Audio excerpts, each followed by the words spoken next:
বলছো কি উজির? কৃষ্ণচন্দ্রের কোষাগারে অনেক অর্থ মজুত হয়েছে। হ্যাঁ, গুপ্তচর তো সেটাই বলল। সেটা অবশ্য একদিক থেকে ভালো কথা। কৃষ্ণচন্দ্র অনেক পয়সার মালিক হলে তো আমারই ভালো, তার কাছ থেকে বেশি করে খাজনা আদায় করা যাবে। গুস্তাখি মাফ করবেন জাহাপানা, আপনি কেবল খাজনার কথাই ভাবছেন, আমি ভাবছি অন্য কথা। কি কথা উজির? বলছিলাম কি, কৃষ্ণচন্দ্র যদি দুম করে অনেক পয়সার মালিক হয়ে যায় তাহলে সে কি আর আপনাকে মানতে চাইবে জাহাপানা? তার মানে? হ্যাঁ, ওই রাজ্য চালানোই বলুন আর অন্যের বশ্যতা আদায় করাই বলুন, সবার মূলেই তো ওই অর্থ মানে পয়সা। তা হঠাৎ করে যদি কৃষ্ণচন্দ্রের অর্থ ক্ষমতা বেড়ে যায় তাহলে হয়তো সে ধরাকে সরা জ্ঞান করতে শুরু করে দেবে। হ্যাঁ, কথাটা খুব একটা মন্দ বলনি। তখন হয়তো কাঁচা পয়সার জোরে সে আপনাকে মানতেই চাইবে না। কি বলছো? হয়তো নিজেকে তখন একজন স্বাধীন রাজা বলে ঘোষণা করে আপনাকে খাজনা দেওয়াটাই বন্ধ করে দেবে। ইয়া আল্লাহ, শুনেই তো আমার বুক ধরপড় ধরপড় করছে। বলা তো যায় না, হয়তো সৈন্য সামন্ত জোগাড় করে আর নতুন অস্ত্র কিনে আপনার বিরুদ্ধে যুদ্ধ ঘোষণা করতে পারে। না না না উজির, এটা কখনই হতে দেওয়া যায় না। উজির, যেমন করে পারো কৃষ্ণচন্দ্রের সব অর্থ শেষ করে দাও। গায়ের জোরে তো আর কেড়ে নিতে পারি না, তার থেকে এমন একটা মতলব বের করতে হবে যেটা করে কৃষ্ণচন্দ্রকে একেবারে ধনে দানে শেষ করে দেওয়া যায় জাহাপানা। বের করো বের করো, মাথা খাটিয়ে এক্ষুনি কিছু একটা মতলব বের করো। মতলব আমি ইতিমধ্যেই বের করে ফেলেছি জাহাপানা। তাহলে কাজ শুরু না করে হাত পা গুটিয়ে বসে আছো কেন? হাত পা গুটিয়ে তো বসে নেই, কাজ তো শুরু করে দিয়েছি। এ তো সাধু বাবা, একে দিয়ে কিভাবে মতলব হাসিল করবে তুমি?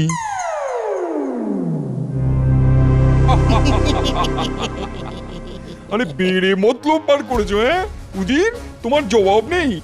এই এক মতলবই কৃষ্ণচন্দ্র একেবারে ঝাড়ে বংশে নির্মূল হয়ে যাবে। এই নাও এই নাও এই নাও, এই নাও তোমার মতলবের পুরস্কার।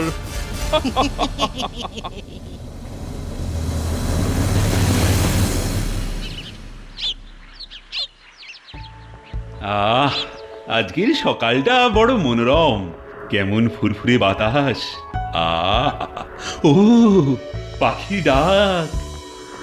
শুভমস্তু শুভমস্তু। আপনি কে সাধু বাবা? আমি আমি ত্রিকালদর্শী স্বামী সবজান্তানন্দ। সর্বকিছু জানা আর জানানোতেই আমার আনন্দ। আমার রাজ্যে আপনার পায়ের ধুলো পড়েছে বলে আমি ধন্য স্বামীজি। শোন বৎস, তোর কপালে আমি সম্রাট যোগ দেখতে পাচ্ছি। কি বলছেন কি স্বামীজি? আমি সম্রাট হব? হ্যাঁ, হবি রে পাগল, হবি। তবে তার জন্যে প্রতিদিন সকালে ওকে যে কিছু দান করতে হবে বাবা। নিশ্চয়ই করব, কিন্তু কবে করতে হবে আর কাদের করব? প্রতিদিন সকালে শুদ্ধ মনে ভিখারিদের 5টা করে স্বর্ণমুদ্রা দান করবি। ব্যাস, এতেই তোর যে পুণ্যি হবে তার জোরেই তুই সম্রাট হয়ে যাবি। আমি চলি রে বৎস, হিমালয় আমায় ডাকছে।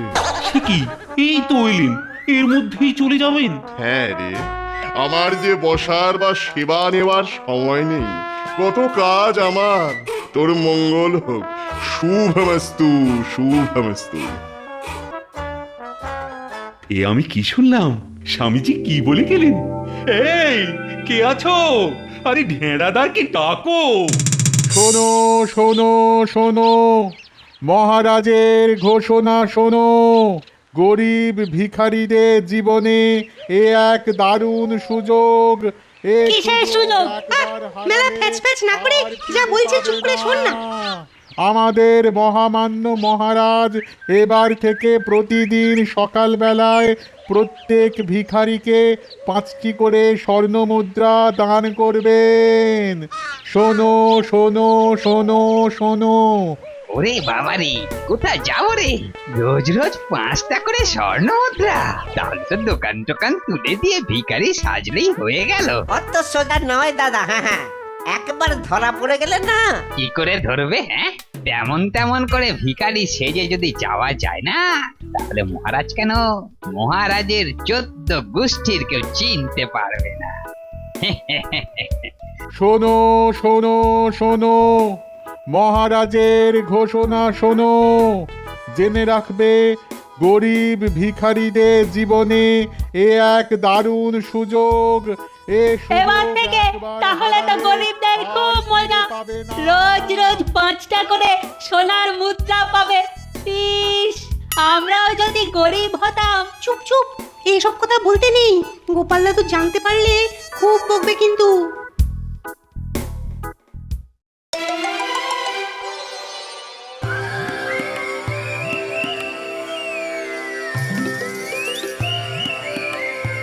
এসো এসো, এগিয়ে এসো, এগিয়ে এসো। হাত বাড়াও আর 5টা করে স্বর্ণ মুদ্রা নিয়ে যাও। মহারাজের জয় হোক। মহারাজের জয় হোক। আমার নামে জয়ের ধ্বনি দিও না। আরে, এসবই তো আমার পুণ্য। মহারাজের পুণ্য হোক। মহারাজ এটা কি শুরু করলেন? বলা নেই কওয়া নেই, দুম করে স্বর্ণমুদ্রা দান করতে শুরু করে দিলেন। আরে এমন চললে তো দুদিনই রাজকোষ ফাঁকা হয়ে যাবে। সে আর বলতে, রাজকোষের টানাটানি শুরু হলো বলে। এত স্বর্ণমুদ্রা দান, দেখা যাক এসব করে মহারাজ কি মোক্ষ পান। আহ, শোভা কবি, এসব দেখার পরও আপনার কবিতা আসছে। বুঝবেন বুঝবেন, মহারাজের এই অদ্ভুত খেয়ালের জন্য যখন সামনের মাস থেকে সকলের বেতন বন্ধ হয়ে যাবে, তখন বুঝবেন। গোপাল কোথায়? চলো গোপালকে খোঁজা যাক।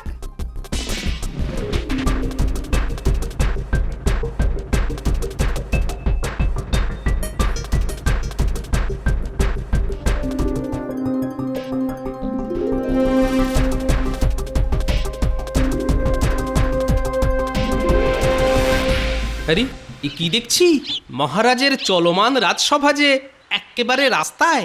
আজ রাস্তায় চলমান দেখছো, কাল তো মনে হচ্ছে পথে বসতে হবে। কেন কেন, এই কথা কেন? আর কেন, মহারাজের তো মনে হচ্ছে মাথাটাই খারাপ হয়ে গেছে। তোমার কাছেই যাচ্ছিলাম গোপাল। বলো কি? কেন কেন, কি হয়েছে আবার? কোনো এক সাধু বাবার কথায় নেচে মহারাজ সব ভিখিরিদের রোজ 5টা করে স্বর্ণমুদ্রা দিতে শুরু করে দিয়েছেন। ওরে বাবা, কদিন ছিলাম না, তার মধ্যেই এত সব। তবে এ নিয়ে বেশি ভাবার কোনো কারণ নেই, কারণ কৃষ্ণনগর কোনো ভিখারির রাজ্য নয়। এখানে সকলে খেটে খায়, তাই গুচ্ছের গরিব দুঃখী এখানে পাওয়া যাবে বলে আমার মনে হয় না। কি বলছো কি গোপাল? স্বর্ণ মুদ্রার খবর পেয়ে পিল পিল করে ভিখারি আসছে। কোথা থেকে আসছে কে জানে। কি বলছেন কি? পিল পিল করে গরিব দুঃখী আসছে, আর প্রতিদিন তাদের হাতে স্বর্ণ মুদ্রা? আরে, এরকম চলতে থাকলে তো দুদিনেই রাজকোষ একেবারে চিচিং ফাঁক হয়ে যাবে। তাই তো বলছি, গভীর এই সংকটের দিনে তোমাকে কিছু একটা করতেই হবে গোপাল। আচ্ছা, দেখছি কাল সবাই গিয়ে।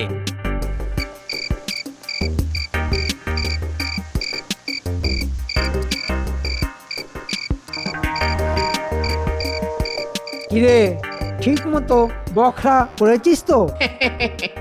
একেবারে চুলচেরা বখরা। চুলচেরা হলেই ভালো। তোদের তো আর গুণের শেষ নেই, কখন আবার ফাঁক তালে পয়সা মেরে বসবি।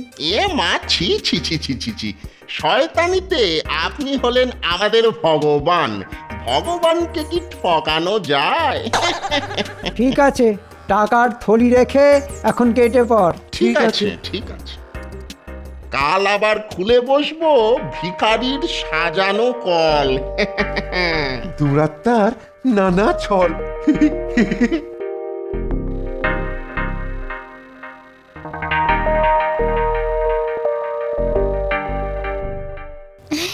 ওরে বাবা, আরো একটা টাকার থলি। আমার যে কি আনন্দ হচ্ছে। তাও তো এখনো ভগবানকে প্রসাদ চড়াইনি, চড়ালে তো রানী হয়ে যাব। সে তো শুধু সময়ের অপেক্ষা।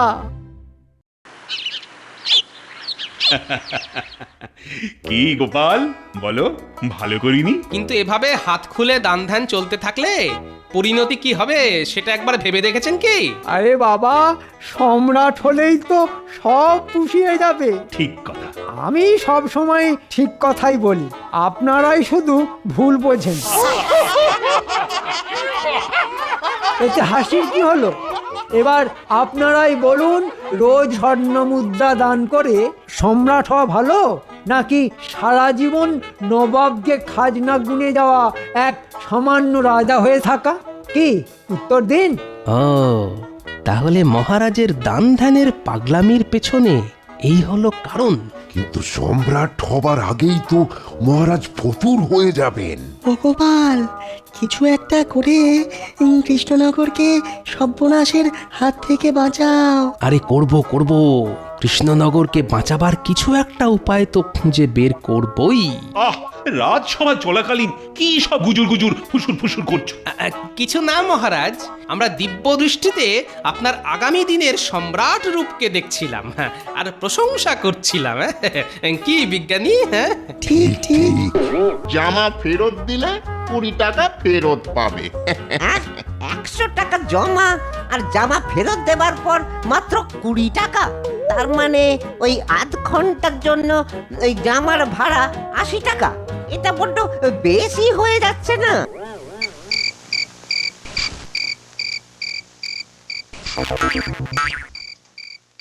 বলি হলোটা কি? তখন থেকে শুয়ে শুয়ে শুধু এপাশ ওপাশ করে যাচ্ছ। বলি ভর পেট খাওয়ার পরই তো তোমার নাক ডাকা শুরু হয়ে যায় নাকি? না গো গিন্নি, পেট পুড়ে খাবার পরেও ঘুম আসছে না। কেন ঘুম আসছে না কেন? ওহ, নাও নাও, চোখ বুজে মটকা মেরে পড়ে থাকো, দেখবে দেখবে ঠিক ঘুম এসে যাবে। না গো গিন্নি, চোখ বুঝলেই মহারাজের সোনার মুদ্রা দেবার ব্যাপারটা মনে পড়ে যাচ্ছে। আর যা শুনলাম তাতে পাল পাল মানুষকে মহারাজের এই স্বর্ণ মুদ্রা দেবার হিড়িকে রাজকোষ তো দুদিনেই ভাঁড়ে মা ভবানী হয়ে যাবে। কি সব উল্টো পাল্টা কথা বলছো বলো দেখি? বলি এত গরিব মানুষ আছে নাকি এ রাজ্যে? আমিও তো জানতাম, কিন্তু আজ নাকি পেল্লায় লম্বা লাইন পড়েছিল। না না না, আমার মনে হয় এর মধ্যে কোনো গন্ডগোল আছে। হ্যাঁ, আরে এটা তো আমার মাথায় আসেনি। তাহলে তো কাল আমায় থাকতে হচ্ছে।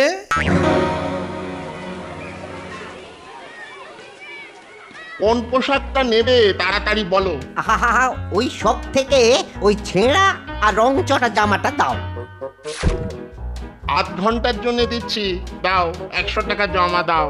আধ ঘন্টা বাদে জামা ফেরত দিলে 20 টাকা ফেরত পাবে। 100 টাকা জমা আর জামা ফেরত দেবার পর মাত্র 20 টাকা। তার মানে ওই আধ ঘন্টার জন্য ওই জামার ভাড়া 80 টাকা। এটা বড্ড বেশি হয়ে যাচ্ছে না? বাহ, নকল গরিব সেজে 5টা স্বর্ণ মুদ্রা হাতাবে আর তার জন্য 80 টাকা খসাবে না? মামার বাড়ি নাকি? এসো এসো, স্বর্ণ মুদ্রা নিয়ে যাও। এরি, ওই লোকটাকে খুব চেনা চেনা মনে হচ্ছে। কোথায় যেন দেখেছি। জয় মহারাজের জয়। এগিয়ে এসো, নাও নাও। ভগবান আপনাকে ওই রাজা থেকে সম্রাট করুন মহারাজ। ও, একেবারে আমার মনের কথাটা বলে দিয়েছে। তার মানে ত্রিকালদর্শী বাবার আশীর্বাদে সম্রাট আমি হচ্ছি। এইবারে ঠিক চিনতে পেরেছি, বেটা তো ভোলা ময়রা। কি দারুণ গরিব সেজেছে রে। দাঁড়াও দেখাচ্ছি। পোশাক ভাড়া নিয়ে কদিনে তো ভালোই কামানো হচ্ছে। আমি কি একাই কামাচ্ছি? পোশাক ভাড়া দিয়ে আপনি কামাচ্ছেন না? আমি কোথায়? সে তো বটার ঘটা। কেন লজ্জা দিচ্ছেন মন্ত্রী মশাই? ওদের পেছনে কে আছে তা রাজ্য শুদ্ধ লোকে জানে। শুধু মহারাজ ছাড়া। ও, তাহলে এই খেলা চলছে। মহারাজ, পরপর দুদিন স্বর্ণমুদ্রা দান করে যে রাজকোষের অবস্থা খুব সঙ্গীন হয়ে গেছে। তাতে কি হলো? এরই মধ্যে ত্রিকালদর্শী মহাপুরুষের ভবিষ্যৎবাণী ভুলে গেলেন? এই রে, ভুলেই গিয়েছিলাম। কি হলো গোপাল? আরে কি ভুলে গেছো? আসলে আজ খুব ভোরবেলা ওই ত্রিকালদর্শী মহাপুরুষের সাথে আমার দেখা হয়েছিল। তোমার সাথে দেখা হয়েছিল? হ্যাঁ, আমার সাথেই।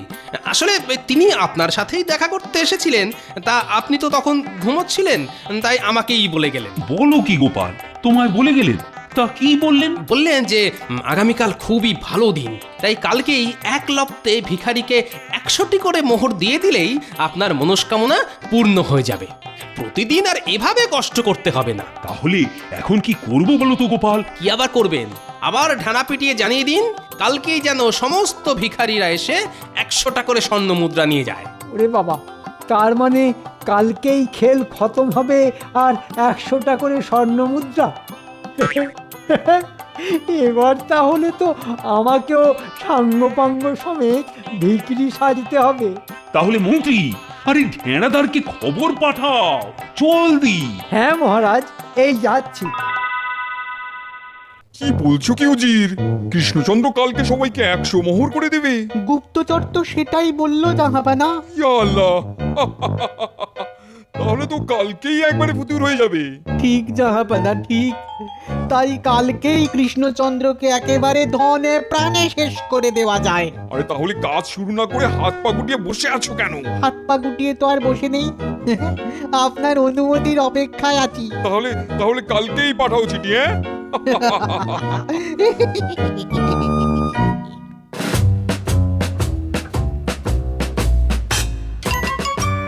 দেখি তুমি আসল ভিখারি তো? হে হ্যাঁ গো হ্যাঁ, একেবারে ওই 14 পুরুষের ভিখারি। বেশ, এই নাও এই কাগজে টিপ ছাপ দাও। কেন? আরে বাবা, হিসেব রাখতে হবে না? আচ্ছা, এই দিলাম। বেশ বেশ, এই রক্ষী, একে বন্দি করে কারাগারে নিয়ে যাও। কেন? আমি কারাগারে যাব কেন?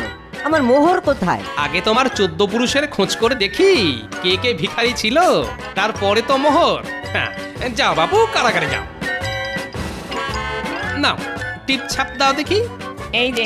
হ্যাঁ, এবার কারাগারে গিয়ে মশার কামড় খাও। যা যা। না না না, কারাগারে যাব না। আরে কারাগারে যেতে চাই না। চাই না বললে তো চলবে না ভাই। রক্ষী, এটাকেও ভেতরে পড়ো। আগে জানতে চাই কেন গারদে কেন? আগে যাও, গিয়ে বোঝো জোচ্চুরির কি মজা। ছেঁড়া জামা পরে আর মুখে কালি ঝুলি মেখে ভিখারি সেজে আসা। গোপাল দাদা, আমাকে ক্ষমা করে দাও, আর কখনো এমন করব না। আগে দেখেছি বলে মনে পড়ছে না, তুমি এখানের ভিখারি তো? হ্যাঁ হ্যাঁ, একেবারে খাঁটি ভিখারি। তোমাকে তো ভিক্ষে করতে আগে দেখেছি বলে মনে পড়ছে না, তুমি এখানের ভিখারি তো? হ্যাঁ হ্যাঁ, একেবারে খাঁটি ভিখারি, তাই পয়সার ভিখারি। হ্যাঁ, সে তো মুখ দেখেই বোঝা যাচ্ছে। বেশ, এই নাও এই কাগজে টিপ ছাপ দাও। কেন? আরে বাবা, আমি কি আর মন্ত্রী যে হিসেবে জল মেশাবো? এই কাগজে সব আসল দেনা পাওনার হিসেব থাকবে। তা যা বলেছেন ডাক্তার বজ্জাত, আগে মোহরগুলো হাতে নি, তারপর তোকে মজা দেখাবো। আচ্ছা, এই টিপ ছাপ দিলাম।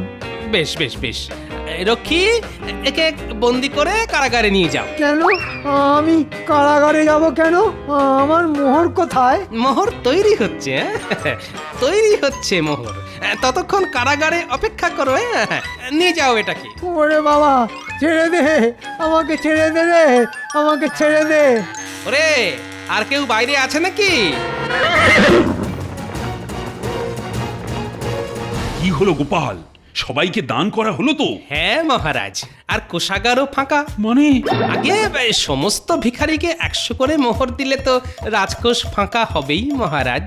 অসম্ভব, এ হতেই পারে না। এই দেখুন মহারাজ, এই হলো হিসেব। আমার রাজ্যে এত ভিখিরি?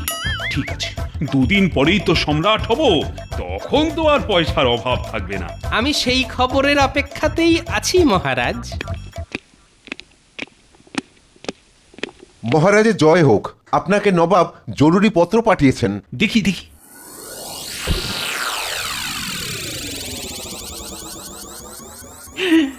সর্বনাশ!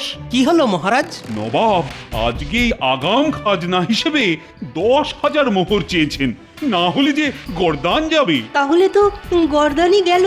কারণ কোষাগার তো ফাঁকা। হায় ভগবান, ঠিক বারে বারে নানান কিছু করে আমাকে সর্বশান্ত করতে চায়, আর এবারে তো শেষই করে দিল। এই সময়ে আবার মন্ত্রীটা যে কোথায় গেল? চলুন মহারাজ, সে কোথায় আপনাকে দেখাচ্ছি।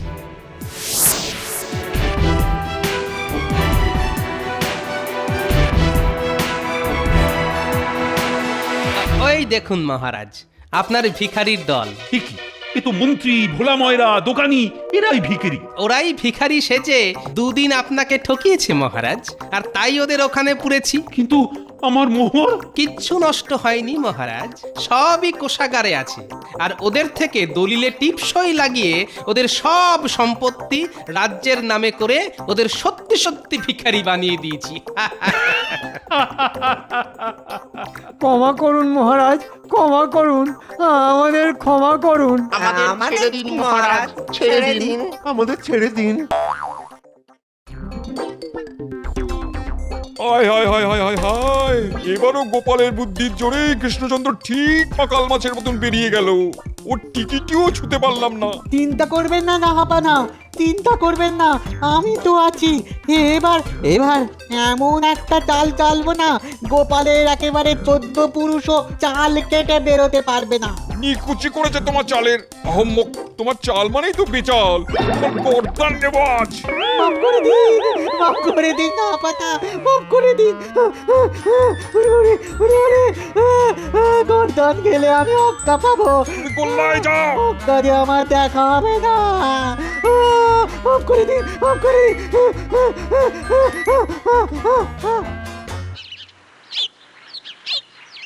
এই নিন মহারাজ, আপনার সব স্বর্ণ মুদ্রা। সত্যি গোপাল, তোমার জুড়ি মেলা ভার। ভার বলেই তো আমার নাম গোপালচন্দ্র ভাঁড়, তাই না মহারাজ? বেড়ে বলেছ, দারুণ বলেছ। ভার আর ভাঁড়।